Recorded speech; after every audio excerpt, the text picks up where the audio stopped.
Clean my table, by user Colgatum. I stopped by Costco for a quick hot dog and a drink. Finished eating, threw my trash away, and started to leave. As I am walking past the other tables I hear "Excuse me." I didn't think anything of it since I didn't work there, I was by myself, and didn't see anyone that I knew. Again I hear "Excuse me" only a bit louder and obviously annoyed. I turn around and not seeing anyone that I know or who exactly had been speaking, I turn to leave when Karen yells, "I am talking to you. I need you to wipe this table off." I look around dumbfounded because surely she wasn't talking to me and it wasn't the table I had been sitting at. Not wanting to be rude, I asked her what she wanted again. Karen told me almost screaming to wipe this table down now. Well, now everyone at the tables and checkout lines are staring. I told her in my most pleasant and sarcastic voice, "Wipe your own fucking table down. I don't work here." She just stood there with a stupid look on her face as people shook their heads and laughed. I seriously think that some of these people need some medical attention. 2 Karens with a sick horse, by user Chicken Razor. I went into a very large feed store for the very first time and was a little overwhelmed by the size of the place.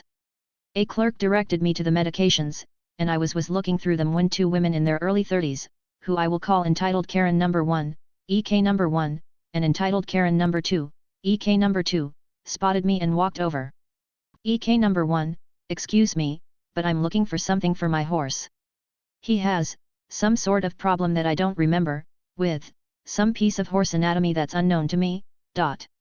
Me, sorry, but I don't work here."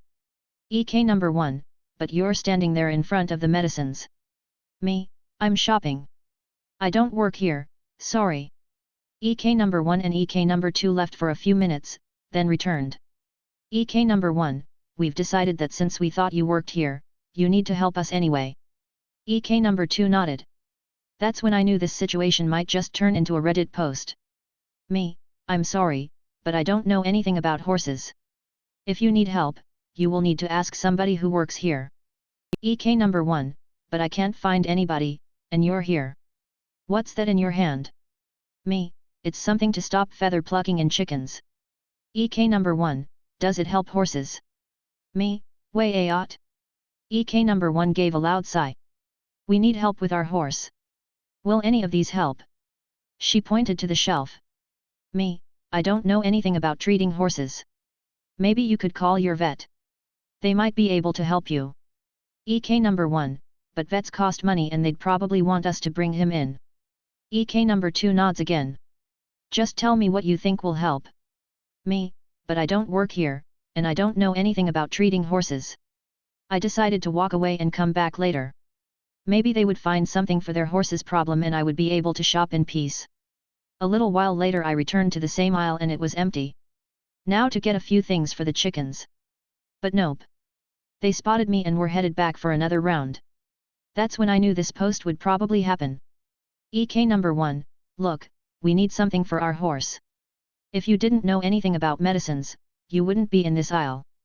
We don't want to call the vet because that's expensive, and we're not taking him in. If you don't know, why don't you call somebody who does?" EK number 2, "Yeah, we can't afford that. We're not going to the vet. We just need some medicine for him." Me, "You want me to call a vet for you?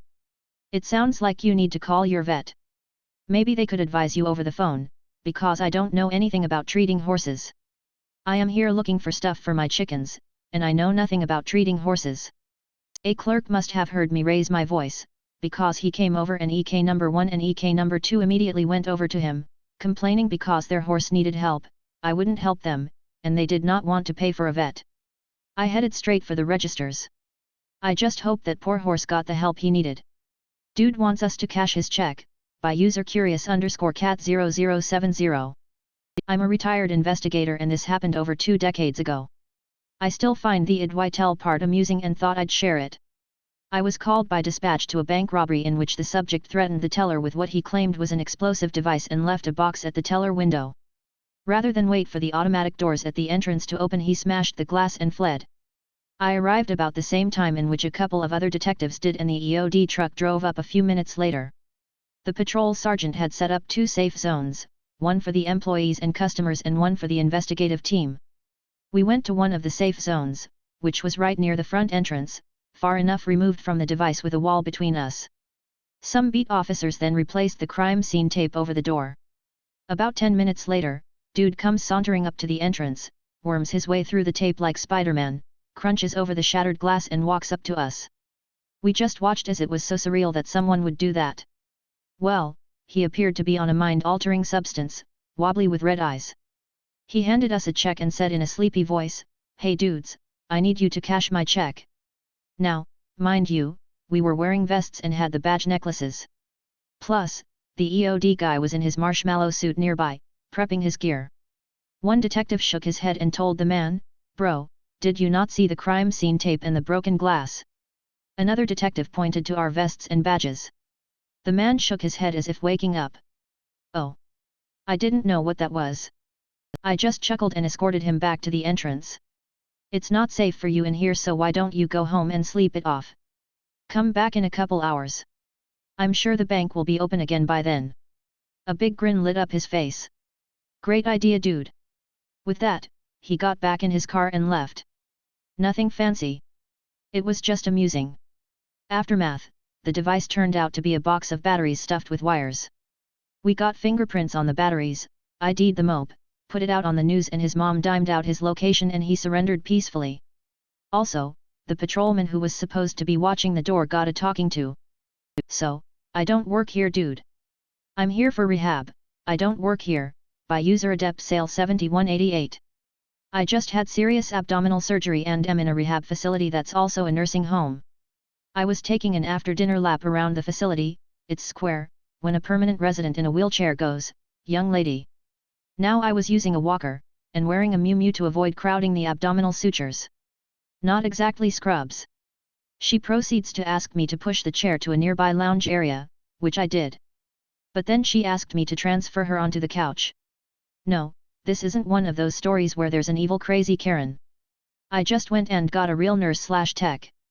First time this has happened, though, in all my many hospital adventures. I was on the floor, by user the Helicreate. So for some context, I have severe anemia that requires I get infusions regularly. I pass out regularly from any activities from cooking to walking. Otherwise I look like a normal pale healthy adult. Recently I was shopping at that one store with blue shirts that sells it all. I did happen to be wearing a blue shirt at the time, but it was A, more turquoise less navy, and B, a cami top with spaghetti straps because it was 100 degrees outside. My anemia is bad right now, but this was a necessary trip because kids have to eat. I am trying to take it slow. There were no scooters when I entered, which I hate taking, but it beats ending up on the floor. So I was trying to be extra careful. I came upon a younger woman with a small child. She was trying to reach up to grab something on a high shelf, and me being taller, I was easily able to grab the item. So I did so for her and continued on my way. About 3 aisles over I felt the fishbowl coming on. My head starts to swim and everything feels like I am underwater. There was nowhere to sit besides floor, and it was sit or fall, so I dropped onto the floor cross-legged and put my head on my lap waiting for the worst to pass. I hear someone clearing their throat nearby and kinda wave my hand in their direction to signal I am okay, waiting for the world to refocus. The throat clearing sound happens again, and again. I finally lift my head to see this petite lady with white hair staring at me. I croak out, "I am fine, just give me a moment," but I was mistaken in thinking her intention was to check on my welfare. It is extremely unprofessional to sit on the job. I need some help. She was holding a cane and started smacking the ground with each word. I looked up at her, unsure if my head was still fuzzy or she just really said what she said. At this point some other customers and an employee had started to approach to check on me. I told her politely that I was shopping and not an employee, but she pointed her cane at me, cut me off mid-sentence, and told me she was sick of the younger generation always making excuses. My eyes rolled so far back in my head I am surprised I didn't pass out. The actual employee leaned down and asked me if I needed medical assistance. I explained to him that I had a medical condition, that there had been no electric scooters but I would manage, I just needed a moment. He got on a walkie and I heard him say something about the scooter, but the lady started again, so I missed what was being said exactly. She looked at him and demanded he get my boss, as she wanted to give him an earful of my behavior issues. At this point I think she was the only oblivious person in the aisle, and we had an audience of like 10. 2 other people had leaned down to ask if I wanted to get up or stay put. Did I need water, etc. The employee tells the lady that a manager is on his way but that I do not work here. She starts ranting again, something about people lying for each other. At this point I am embarrassed by the crowd and just ready to leave. Manager comes out and she starts ranting at this guy. Tells him I was personal shopping for another customer and when she approached me I just sat down on the floor like an entitled spoiled brat. She then launches into a rant about how they had no electric scooters when she came in and how personal shoppers would be a benefit to her. Now I didn't have any glorious moment of telling her off. It isn't really my way. But I did get to enjoy her face when an electric cart was driven up by an employee and she got to see me ride off on it. The manager still explaining I had a medical condition as she began yelling about my youth and entitlement and being a bad employee. She probably still thinks I work there.